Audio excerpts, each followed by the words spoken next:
Ok. Tudo bem, gente. Nós vamos lá dar início.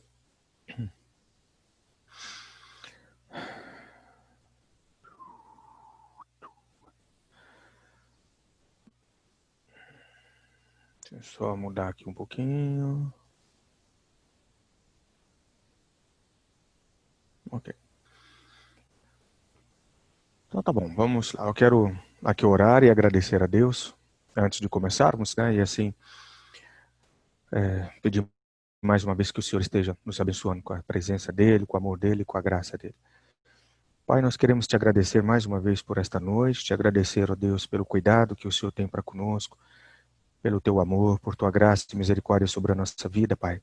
Muito obrigado, Senhor, por estarmos em casa. Muito obrigado, Senhor, pela saúde. Muito obrigado, Pai, pelo alimento que não faltou à mesa no dia de hoje. Obrigado, Senhor, porque temos a tua palavra e com liberdade podemos estudá-la, pregá-la. Obrigado, Pai, porque estamos aprendendo dia a dia a crescer mais no Senhor e receber mais do Senhor. Neste momento, ó Deus, eu quero pedir a tua bênção sobre a vida de cada irmão e irmã, que o Senhor derrame unção e graça sobre o coração de todos aqui, ó Deus, para que efetivamente possam estar sempre crescendo diante do Senhor, crescendo, ó Pai, de acordo com a tua vontade, com o teu querer. Muito obrigado, Senhor. Pedimos ainda que nos dê discernimento do teu Santo Espírito, para que a gente possa sempre entender a tua palavra, não de acordo com os nossos princípios, não de acordo com o nosso coração, mas sempre, ó Deus, de acordo com o teu querer, a tua vontade, porque é a tua palavra, Pai. E nós precisamos sim olhar para a tua palavra como a tua palavra que ela é, para crescer e aprender ainda mais. Muito obrigado. Em nome de Jesus, com perdão dos nossos pecados que eu oro e agradeço. Amém, Senhor. Amém. Muito bem, então vamos caminhar um pouquinho aqui. Na semana passada, foi sexta, hoje é quarta, isso, sexta-feira, né? Sexta-feira nós lemos lá o livro de Tiago, capítulo 4, versos de 1 a 8. E como estamos procurando entender o que se passa no coração de cada um, né? No que diz respeito à luta que há no coração das pessoas, a gente abordou no texto de Tiago os conflitos dos corações, né? E lógico que ali Tiago não fala de todos os conflitos, ele, como a gente leu lá, ele observou apenas alguns destes conflitos, mas a ideia era que a gente pudesse observar o seguinte, que analisando o coração, analisando os problemas, as dificuldades, os desejos do coração, nós vamos ter uma ideia exatamente de quem são as pessoas e como elas se comportam. E tendo essa visão, né, de como elas são e como elas se comportam, a gente vai poder tratar de uma forma mais eficiente o coração das pessoas, saber exatamente como abordar, como falar, como estar com aquelas pessoas, o momento de falar, o momento de ouvir, né, como a gente já mencionou em outra ocasião. E o livro de Tiago aborda um pouco a respeito destas dificuldades, né?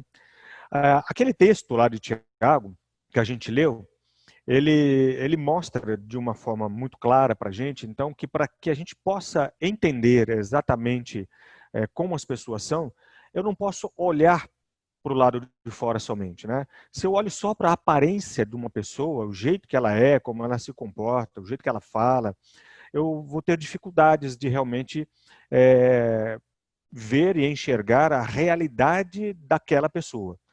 Porque como todos são assim, a gente esconde um pouco as coisas, né? Então, às vezes, diante de uma alegria, está uma tristeza. Por trás de uma alegria, né, está uma tristeza. Por trás de uma situação de vida tranquila, está uma preocupação com relação a como pagar as finanças, ou como honrar os compromissos, como trabalhar, como ter um emprego, etc. e tal. Então, a maioria das pessoas vive de aparência. E no mundo de hoje, a gente vê isso de uma forma muito grande. É só a gente pegar, por exemplo, aí os nossos aplicativos e a gente percebe que as pessoas gostam de viver de aparência, né? As imagens que elas postam, como postam, a maioria das selfies e são sempre pessoas sorridentes, felizes, alegres, etc. e tal, viajando nos lugares assim exóticos, né, maravilhosos, aquela coisa toda. Todo mundo quer mostrar algo assim. Então, o livro de Tiago mostra que a gente tem que olhar um pouco para o coração humano. Se é para entender como as pessoas são, eu tenho que olhar para dentro, né, da pessoa, eu tenho que olhar no coração da pessoa. E mesmo olhando para o coração da pessoa, eu e você, como homens que somos, como humanos que somos, a gente tem dificuldade.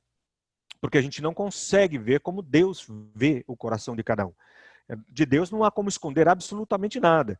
Mas ainda que você conviva comigo por um bom tempo e consiga ler a minha vida, né?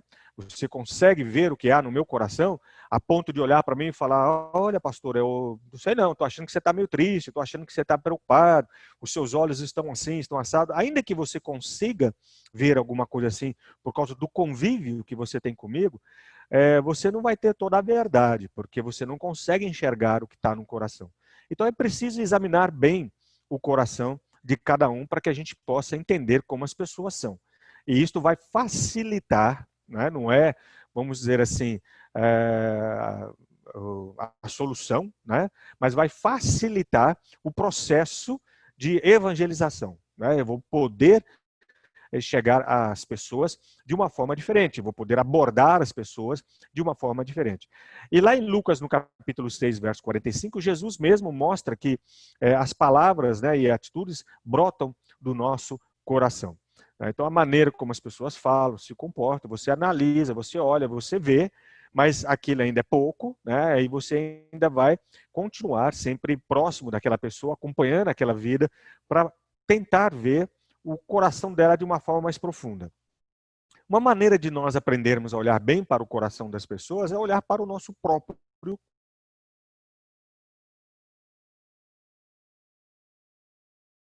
convertidas, aceitando a Jesus como Senhor e Salvador em suas vidas, etc. e tal.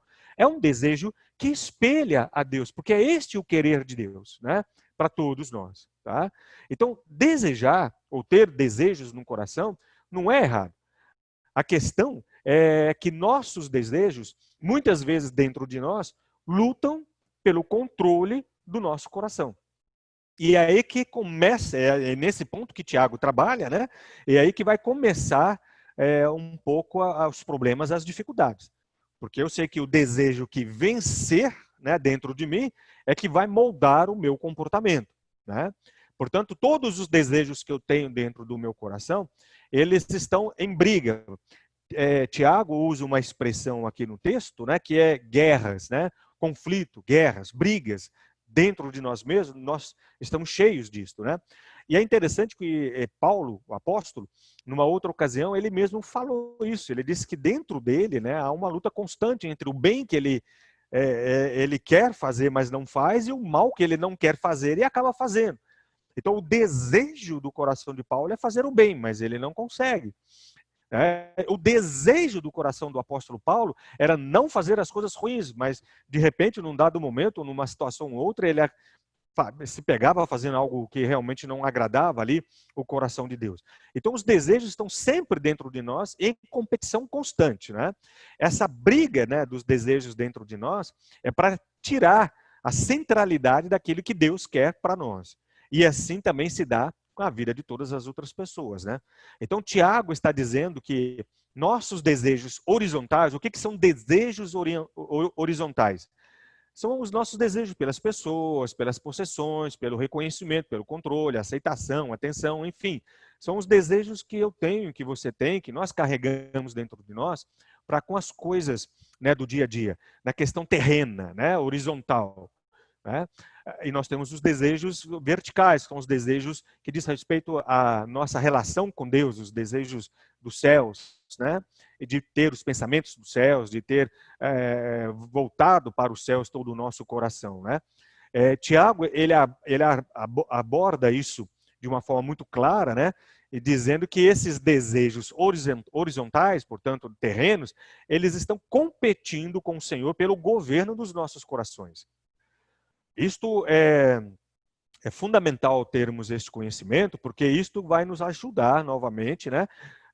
Vai nos auxiliar na ministração da evangelização, da pregação do evangelho, de falar o coração de outras pessoas, porque as outras pessoas que não têm um Deus que nós temos, elas têm dentro delas esta guerra constante. Então sempre tem algo ali no coração dela, em termos de desejo, querendo tirar a possibilidade de o Senhor reinar no coração delas.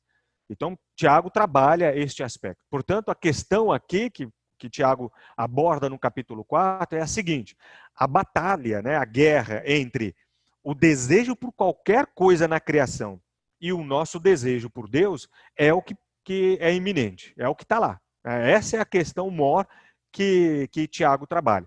Quando você lê a palavra de Deus de uma forma geral, né, tanto o Velho quanto o Novo Testamento, você acaba percebendo essa luta constante, né, essa batalha, essa guerra constante entre a carne e o espírito.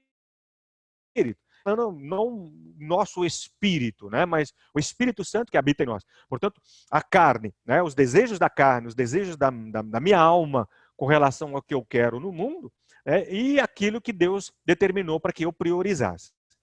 Jesus Cristo mesmo observou isso de uma maneira muito clara ao deixar para os apóstolos, os discípulos, a orientação de que buscassem em primeiro lugar o reino dele, né, priorizassem esta busca. Porque as demais coisas, quais são as demais coisas? Os demais desejos. A comida, a roupa, a vestimenta, o trabalho. Jesus abordou tudo isso lá, né? As demais coisas o Pai sabe que vocês precisam e vai dar. Então, busca primeiro o reino dos céus, né? Este deve ser o desejo do nosso coração. Agora, imagine você, que eu e você, que já temos a Jesus como Senhor e Salvador, é uma situação que eu diria, vamos dizer assim, resolvida. Eu gostaria de poder dizer 100% resolvida, né? Mas a gente percebe que, como Paulo mesmo coloca em Coríntios, se não me falha a memória, que nós temos lá crentes espirituais e crentes carnais, então não dá para dizer que é uma situação 100% resolvida, porque há sempre uma luta constante da carne com a manifestação do Espírito Santo dentro de nós. Mas a palavra de Deus mostra isso de uma maneira muito clara, está lá, essa luta é constante e eu vou ter que ficar atento a isso. Então, nós que já temos a Jesus, isso está assim, muito bem resolvido. Mas as pessoas que não têm, não está resolvido. Então, é importante que eu saiba disso, porque quando eu estiver abordando as pessoas falando de Jesus, falando sobre a salvação, sobre o amor, falando sobre perdão, falando sobre todos aqueles princípios que eu creio da palavra de Deus, eu tenho que entender que eu não vou poder lutar com vamos dizer assim, os desejos das pessoas, né? Porque elas podem ter N desejos ali no coração, conflitantes com aquilo que eu estou falando. A maneira de pensar delas com relação a Deus é diferente daquilo que o Espírito Santo me revelou. Então eu tenho que entender que a minha luta, a minha guerra, não vai ser com isto ali dentro, né? É uma luta espiritual, mas eu tenho que olhar, focar e analisar o que está naquele coração para realmente falar, opa, peraí, o desejo que reina no coração desta pessoa é isto. O que ela está pensando é assim. Então eu vou ter que lidar com essa situação para poder ver ali uma melhor maneira de falar, um melhor momento de falar de Jesus para ela, né, e assim trazer paz, né, ao coração dela. Tiago faz ali, portanto, no capítulo 4, né, uma conexão de nossos conflitos, vamos dizer, horizontais, com essa guerra interna entre o reino, né, da criação e o reino de Deus. Isso é constante na nossa vida, né, e na vida de toda e qualquer pessoa. Tá? O foco da colocação de Tiago, é bom também nós ressaltarmos isso, não são os desejos maus. Embora ele cite alguma coisa ruim ali, em termos de inveja, né, guerras, cobiça, né, a falta de discernimento em saber pedir as coisas, mas o foco da colocação de Tiago não são os desejos maus, ou seja, desejos pelas coisas erradas, mas ele trata os desejos desordenados, que são desejos que podem ser certos em si mesmos, mas que nunca devem, por exemplo, governar o nosso coração. Tá? Vou dar um exemplo aqui para que a gente possa caminhar de uma forma mais clara neste aspecto que Tiago aborda, né? Não há dúvida nenhuma que com relação a desejos maus, a gente sabe qual deve ser o nosso comportamento. A palavra de Deus diz como devemos tratar isso. Mas como o Tiago está falando sobre desejos desordenados, e a gente está colocando aqui que eu posso ter um desejo legítimo, né, mas que de repente quer governar o meu coração. Ele não é mau, esse desejo, mas eu estou permitindo que ele governe o meu coração. Então eu vou dar um exemplo. Eu desejo que no próximo domingo, né, eu né, desejo no próximo domingo passear. Eu não vou à igreja, eu vou passear. Eu vou viajar, vou pegar esse domingo, vou descansar, vou para casa de uns parentes, etc. e tal. Ah, não, você tem que ir para a igreja, domingo é dia do Senhor. Então, veja, vamos lá, né? Vamos analisar a ótica de Tiago, isso que a gente colocou. Desejar num domingo, né, no próximo domingo, passear e não ir à igreja, não é um desejo mau. Pode ser um desejo desordenado, mas quando esse desejo se torna um desejo desordenado, quando esse desejo de querer passear num domingo for uma coisa que vai se repetir constantemente, né? Ah, esse domingo eu não vou à igreja na escola dominical, aliás, a gente nem está indo, né? Mas vamos supor que estivesse na normalidade da situação, né? Nesse domingo eu não vou à escola dominical, porque eu combinei com meu filho, ele vai ter um jogo de futebol, e lá é a semifinal do time dele, e ele vai jogar, e eu quero então assistir, porque o jogo vai ser domingo pela manhã, lá por umas 9h30 da manhã, então eu não vou na escola dominical. E aí, quando essa pessoa compartilha algo assim com a gente fala, não, você tem que ir na igreja, você não pode deixar de ir na igreja para ir num jogo de futebol, né? Então, é um desejo que pode ser um desejo desordenado se todo domingo isso se tornar uma coisa constante. Então, é isso que Tiago está trabalhando. Tá? Então, eu tenho desejos corretos, mas ele pode ficar desordenado quando, de repente, esse desejo começa a governar o meu coração. Eu escolho todos os domingos para lavar o meu carro. É o único dia que eu tenho, eu trabalho de segunda a sábado, estou cansado, e domingo é o dia que para não ficar estressado, eu coloco o meu carro lá na rua, ligo o som, pego lá meu baldinho com água, fico lá lavando, né, arrumo, limpo, seco, vou lá passar o pneu pretinho, aquela coisa toda, etc e tal, fico lá horas e horas mexendo no meu carro, né? Se todo domingo, como um servo de Deus, eu faço isso, eu estou permitindo que esse desejo, de repente, tome conta do meu coração. E aí vai ser um desejo desordenado, aí vai ser perigoso, né? Portanto, não é errado desejar estas coisas, né? Eu até cito aí, né, na descrição, não é errado desejar, por exemplo, um tempinho para relaxar, né, depois de um longo dia de trabalho, né? É errado ser governado por este relaxamento. Você vê que eu nem estou falando aí, é errado ser governado por esse desejo. Não. É errado ser governado por este relaxamento. O meu desejo foi o de relaxar, né? Domingo agora vai ser a final do futebol. Vai ser a final lá do Corinthians, Palmeiras, Corinthians, São Paulo, etc e tal. E vai ser lá por umas 4 horas da tarde. E se empatar tem pênalti, tem não sei o quê. Então domingo eu não vou na igreja. Ah, mas aí é pecado? Não, não é pecado. Né? Nós somos livres em Cristo Jesus para desejarmos, né, de uma forma que possa espelhar a vontade de Deus. Agora, se todos os domingos ou todos os dias eu começo a permitir que um desejo assim, ou qualquer tipo de desejo, governe o meu coração, substituindo, né, a ordem de Deus, o trono de Deus que está em mim, então aí é perigoso. É isso que Tiago trabalha aqui nesse texto que nós lemos, né? Então, vamos dizer assim, que quando um determinado conjunto de desejos governa nossos corações, né, nós corremos o risco de reduzir a nossa relação com Deus ao cardápio do desejo humano. Tá? Ou seja, se eu deixo, né, que sou crente, se eu deixo que todos os desejos que eu tenho governem o meu coração, mandem no meu coração, a ponto de dizer, não, Deus tem que entender, porque e eu vou deixando. Então, todas as minhas orações, ou todas as minhas petições, toda vez que eu chegar na presença do Pai e pedir alguma coisa, e clamar por alguma coisa, o que vai acontecer nas minhas orações é que ele não vai passar de um cardápio, né, de desejo humano. Pode notar que às vezes acontece isso com a gente, né? Mesmo a gente se policiando, né? A gente começa a orar e fala, Senhor, Pai, em nome de Jesus, me dê esse emprego, Pai, me dê saúde, Pai, me dê a oportunidade de poder comprar aquele objeto, Senhor, eu gostaria, e aí vai, são todos os nossos desejos. E aí na hora de orar por outras pessoas, a gente passa, né, assim, bem longe, né? E abençoa fulano também, em nome de Jesus, amém. Tá? Então, por que isso às vezes acontece? E é isso que Tiago fala aqui, né? Vocês pedem, nada tem, por quê? Porque vocês pedem para esbanjarem seus próprios prazeres, ou seja, é o cardápio do desejo humano. Você pede voltado para você mesmo. Eu quero isso, quero saúde, eu quero dinheiro, eu quero trabalho, eu quero emprego, eu quero família, eu quero casar, eu quero ter filhos, eu quero isso. Isso só fica ali, só ticando a sua lista de desejos humanos, né? Mas por que isso está acontecendo?